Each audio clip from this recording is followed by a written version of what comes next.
UK, which was played a key part in both Brexit campaigning and focusing on what Britain's place would be outside of the EU in like the global space. More interesting though, it kind of tells exactly what point in history we're currently at, because you've got a lot of open, transparent posturing about what the government is actually trying to do and what that means. Global Justice Now did a really interesting piece on it not so long ago, translating what the Global Britain policy plans from the government were actually saying, and they pinned it down in essence to there being a sort of free trading imperial hub that's pushing again to export financialization around the world and using free trade as its process of civilization. Now, these quotes are drawn directly from these are drawn directly from the government's own publications. And so Global Britain, they define as it is a Britain with a global presence, active in every region, global interests, working with our allies and partners to deliver the global security and prosperity that ensures our own and global perspectives, engaging with the world in every area, influencing and being influenced. Our strategic foreign policy objectives have not changed: to protect our people, project our influence, and promote our prosperity. So the obviously big concern and alarm there is change since when, and prosperity for whom, and at what cost, right? Later on, it says in a document I'm going to share on the screen is, to make a success of Global Britain, our international posture must reflect all these interests and all our policy ambitions, strategic alignment of our external policies and the national interest. Now, in doing so, we have these broader assets available to other countries, and which hugely reinforce our soft power, our high ranking in most international indices of power or attractiveness, our highly competitive business environment.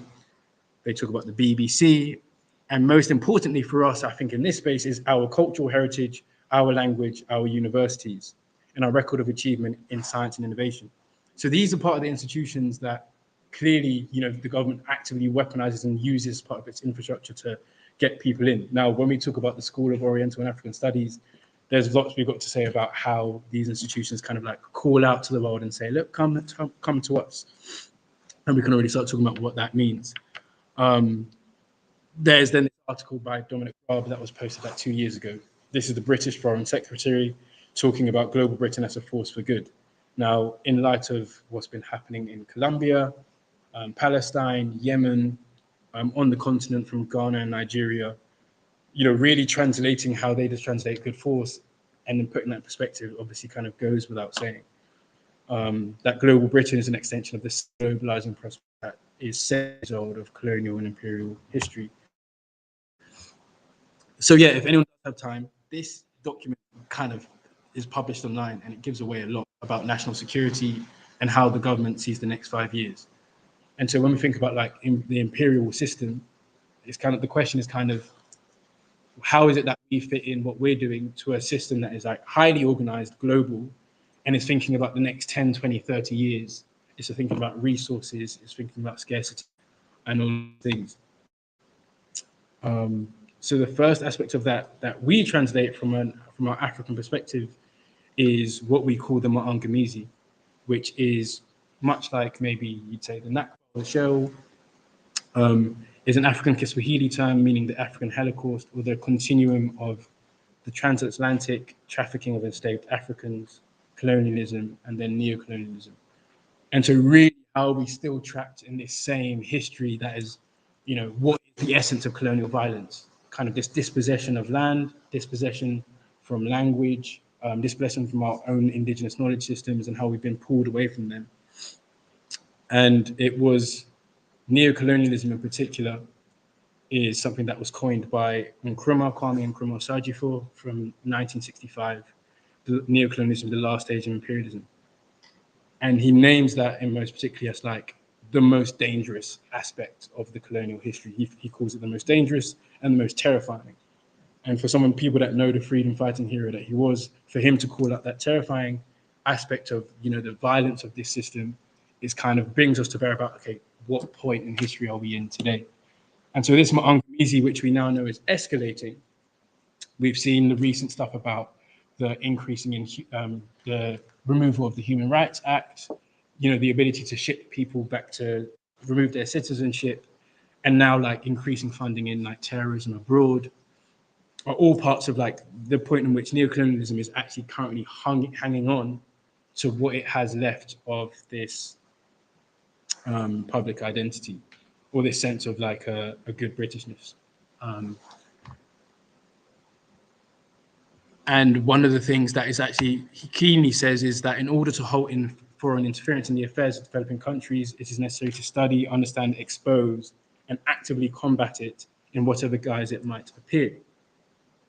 So given that we've got the government, the British government, saying universities are part of our infrastructure for imperialism, and given this even framework of understanding this history, long continued history of the violence of education systems as part of continuing harm against our peoples, and all peoples for that matter, we kind of get to this question, which is to say, how do we find global Britain present in our educational spaces? Like, what is it in our experiences that we have right now that we can concretely tie global Britain to, as something that we just therefore also have to study and combat?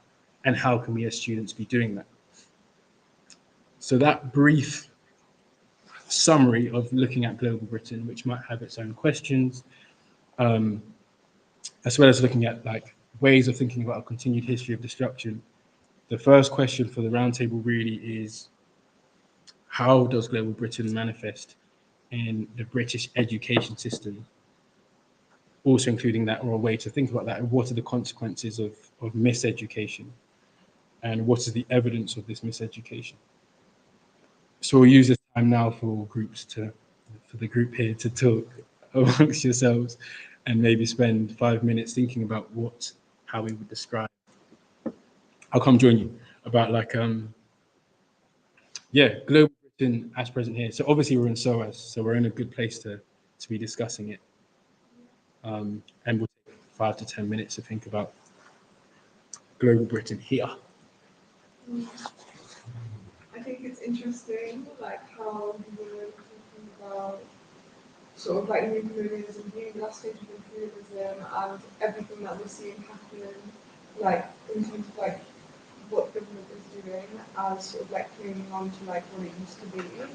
Same here at SOAS, right? Like it used to be a colonial university, and now it's in that stage of like whitewashing itself, and also like marketing itself on that to cling on to the control that it has, because like what is there? I think you really said this one is actually like there's SOAS, the slogan is knowledge of power, and the way they gatekeep knowledge in like this really inaccessible and like hierarchical university, it's sort of like is that like phase of a neocolonial university that's like gripping onto itself and like sort of has evolved itself in a way to like try and like maintain that.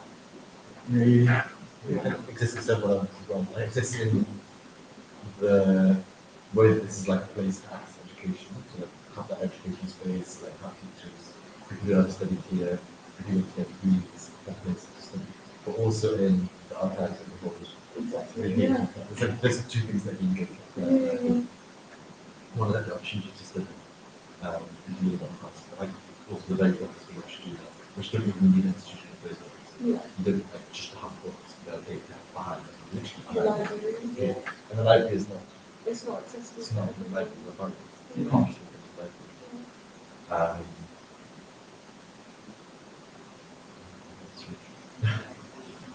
No, that paradigm was crazy. Like, I didn't realize it was like, oh, you know, people see their whole thing is like, set up, Yeah, and like even Al-Qaboob's formatting it is like you see it in his like letters that he sends out on the student emails, and he's like, oh, here at SOAS we're like training up the next generation to be fucking saviors and like the global south. And it's like how can you say that? Things like things like a lot. I mean,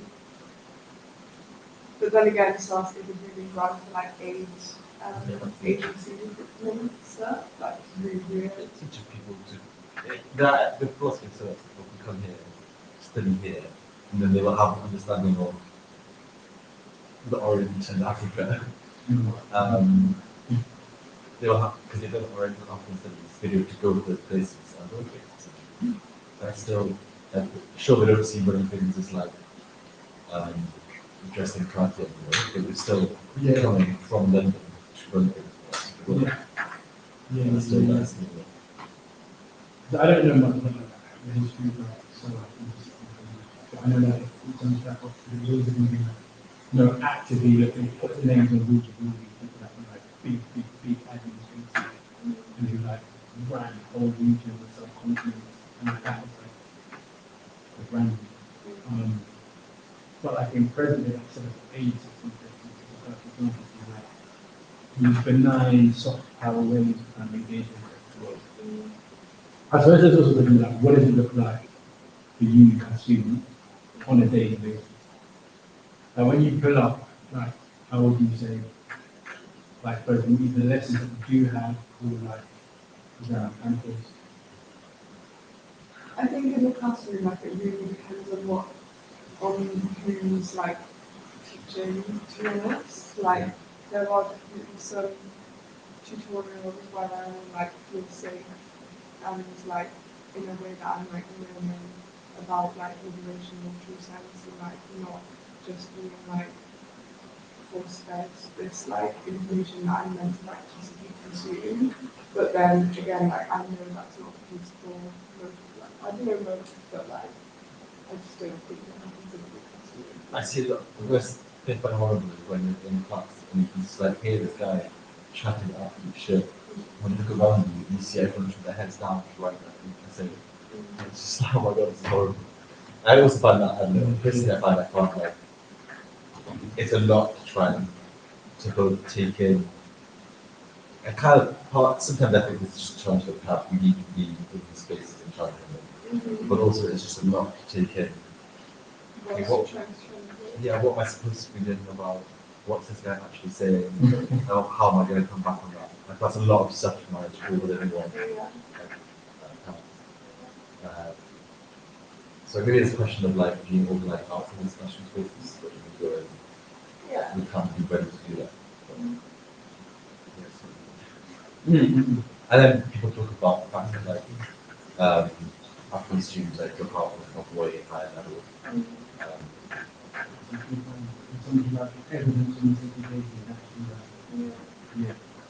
There's like a very different thing. Because even you saying that thing about Africa, I mean, obviously the stuff is different from the South Africa, but there's also a role that like universities play in like schools and colleges. Schools look up, schools like send their students up to uni. So whatever uni structure definitely like filters you down, like what education is. And eventually even African students dropping out. It's going to be mentioned on the next slide, but like when you think about the school's prison pipeline, like why is it that students fundamentally dropping out? Because these schools are not built in like whatever same part of them goes in the and that's kind of and then that's criminalized and then that's kind of institutionalized and then property after that. So they didn't know that accident passing example is really in terms of other bits of maybe consequences or evidence. I mean, you mentioned one macro that you were saying the consequences like having to process like what was the first actually saying and what can't like what kind of like computing what actually is like the right thing that is also kind of like maybe the main thing or like it's just it really is just that's someone trying to use it. It's like what? And on top of what you know, like what was just being said, like if you look at it historically, I think so our students used to be for like the explorers to understand culture and language. What? Okay, sure, it's a continuation of that. But like it was much more explicit. Like my point is that it hasn't changed, and it's still like psychological, whatever you want to call it, just like psychological warfare, warfare essentially. Like, you know, with the people who like feel like, you know, just their experiences like constantly being like spoken about in these classrooms in like a very detached sense.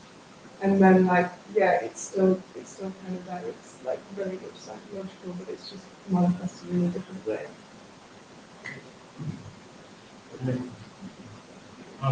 part of the reason why we use language of like evidence is really also around like how digital like documentation and evidence is kind of what's missing is from institutional memory. So like these institutions, and this is a part of like Nick's thinking. One of the guys who's really interesting from that background, so I think it's not interesting work with students assembly.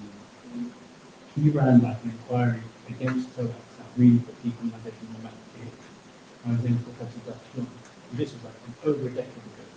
So that when people wage like struggles at the uni, like the uni knows like a long history of like which battles have happened, what gains are made, what hasn't happened. But then we come into it all oppressed and like, no, and don't know like what we stand on and where we can go next. So even when we're talking about the gap, for me that always kind of triggers that like the gap between what experience and then like how you're actually getting taught. Because not only do they know, but there's like the actual experience where that knowledge comes from, I feel like separated from becoming really abstract. Which is another question about decolonization. Do you know Sonata? Yeah. Yeah, so he's going to do succeed, like legal procedures at the moment against answer that. Yeah. Yeah, so that's a big perspective. Yeah. I mean, I was thinking about I don't think I was thinking about I'm saying like I was doing a pattern. So it's like I think from last I was thinking something about how he took the government to court for like he talked about it bit of Oh, wait, the guy that lives in their house? Yeah. Yeah, Yeah, I have met him. Yeah, he's a Nogi. He's so sad. Yeah, he said that and he was talking about he was talking about how all of these legal firms that seek to do the place in the office. Yeah, okay. But like how they like got this so I wasn't thinking that we said we got this every outfit you know the cloud I said, oh we took so much but like they also dropped it. There needs to be like a collective around that for his own safety and security. But I don't think that would But no, in terms of in summary, do you want to maybe summarize actually? I'm saying that actually more for like what we talked about.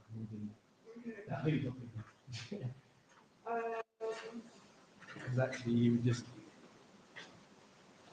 So the point about like the new colonial university, what that looks like, how it's clinging onto its origins, but in a very whitewashed way, and in a way that makes profit. Yeah. That's kind of No distraction remaining in yeah, exactly. Remaining in the center.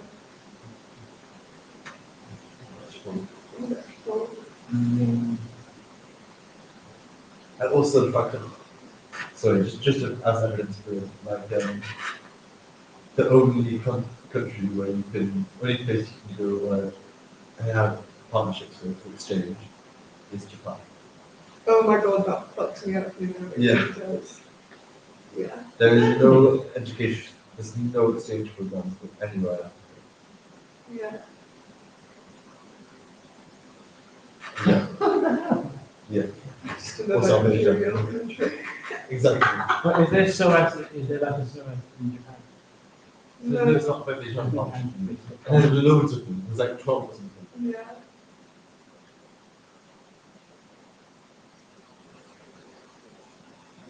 Oh, these are really serious on the psychological damage. Yeah.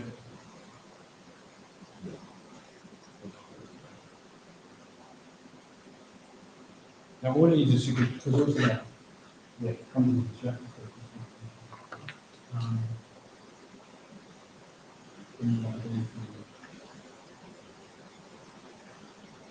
How do you prevent it?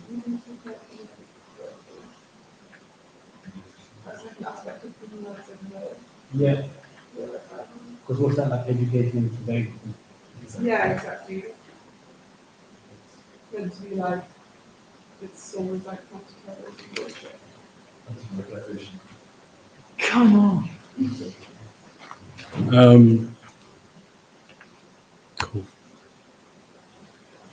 So there's so much has been written about education, and so much that's actually British, which is actually more, I think sometimes actually far more like helpful as a lens for looking at how like education systems have really been like made here. One of the other things is also kind of like thinking about how education has been like multiplied around the world.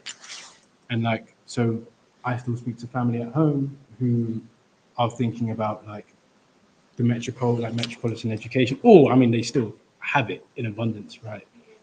Be it in churches, be it in. But one of the things that ties to the evidence and consequences mentioned was the miseducation of the Negro that was written in 1933, which is funny because there's this comedian Paul Mooney, and he always says like something that like bangs. He was like, nothing ain't changed but the weather. And quite literally, if you think about 2021, the climate crisis and all of that, nothing has changed but the weather. So there's these are like the key things that come into that feature in the book as like chapters.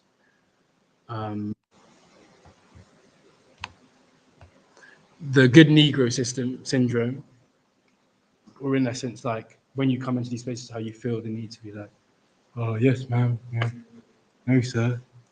Even in a place that's progressive like this, I guess. Then there's just the whitewashing.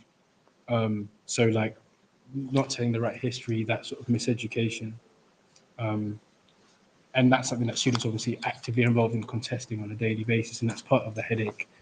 But then also what role the unis play as part of society, because we can't remove that from the question. And so there's always this piece about the failure to make a living. So he talks about how then once you've become a professional or an academic, then it's like the inability to apply what you learn to like your community's needs. Like how do you take a degree in politics and then go back and be relevant to your community? And so you have this situation where the person is educated, is forced to leave their own peoples, and then they're isolated and they're taken into a different strata of society to their own detriment, as well as their own communities, because you have like a brain drain. And this happens on a continental region on the level, this happens at a community level. And that's also the challenge of all of us to be like, are we taking up our issues with our university, our schools, our colleges, so that when we leave, we can be employed by our communities for whom there is like definitely not like a lack of things to do, right? There's not a lack of things to do where we live. There's not a lack of things to do for our community's needs on any stage. But are we part of the issue of even a right to an effective education is to make that claim, which is to say, well, if my education isn't doing that, what is it for? Like, what type of person am I becoming? There's also this aspect which is really applicable in like schools and colleges, like politics and law not being taught. In this book, he talks about how the Constitution, the US Constitution, would never be taught in schools and